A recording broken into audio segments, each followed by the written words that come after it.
It's me, your host of the Unexpected Detour, where we say where in life detours are inevitable. Over the past several weeks, I've watched interview after interview about the tragic death of Nolan Xavier Wells. Every time I think we've reached the end of the speculation, another interview appears, another opinion, another theory, another person claiming to know something. The truth is, only the people who were there on Horn Island on July 4th knew what happened that day. The rest of us don't. Yet, that hasn't stopped thousands of people from reaching conclusions before the investigation has. I watched one person describe himself as Nolan's best friend.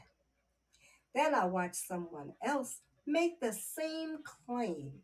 I listened carefully to what was said.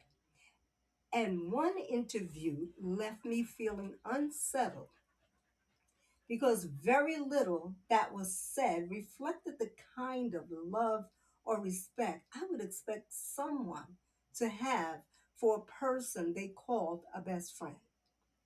Maybe that's just my perspective, but it made me think. When I hear the words best friend, I think of loyalty. I think of someone who stands beside me when life is difficult. I think of someone who protects my name when I can no longer speak. Maybe all friendships don't look the same, but it left me with questions. At the same time, my heart continues to go out to Nolan's parents. Every interview I've watched with his mother has reflected the same thing. She just wants justice. She wants the truth. Honestly, I don't think that's too much for any parent to ask. If it were my son, if it were your son, wouldn't you be asking the very same questions? What happened? How did my child die? And why? Those are questions every parent deserves to have answered. What has saddened me even more is watching how quickly this tragedy has become something else. Instead of keeping our focus on finding the truth, we turn it into arguments on social media. We've divided ourselves into sides. We've debated race, we've debated friendships, we've debated politics, we've debated everything except remembering that a young man has lost his life. Now, I want to say something carefully. Whether race played a role in what happened is something investigators must determine. But there is no denying that race has become a major part of the public conversation. People have chosen sides before all the facts are known. Some people believe race explains everything, others believe it explains nothing. Meanwhile, a family continues to grieve. I can't help but ask myself another question. If the attorney representing Noah's family was someone else, would there still be the same criticism? Would people react the same way? Or has the attorney become part of the story instead of the family's search for the truth? I'm not asking that question to defend anyone. I'm asking it because I think it's worth reflecting on. Sometimes our opinions about the people involved shape how we see the entire situation before all the facts are known.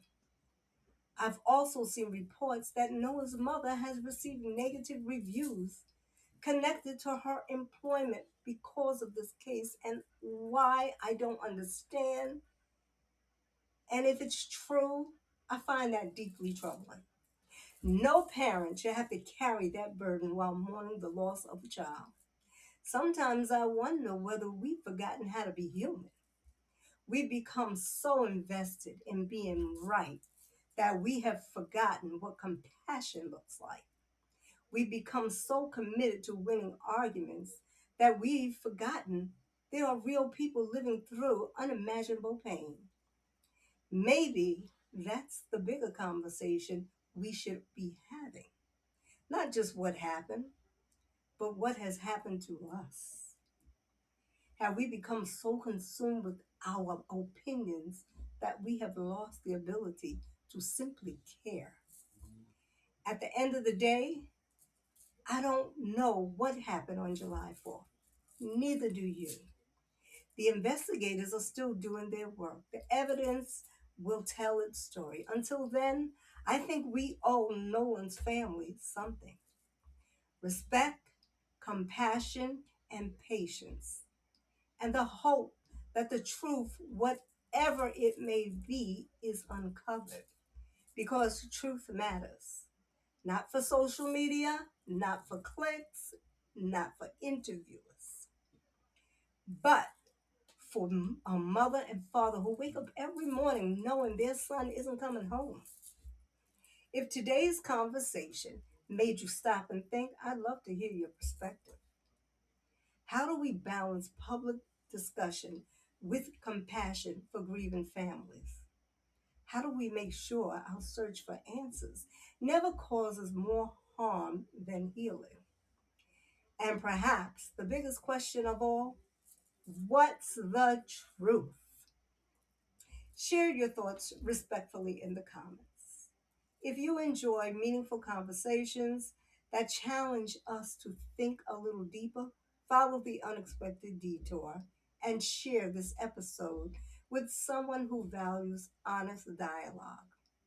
Don't forget to like and subscribe to the YouTube channel. Follow us on Spotify, Apple Podcasts, Amazon Music, and wherever you listen to podcasts. Until then, remember,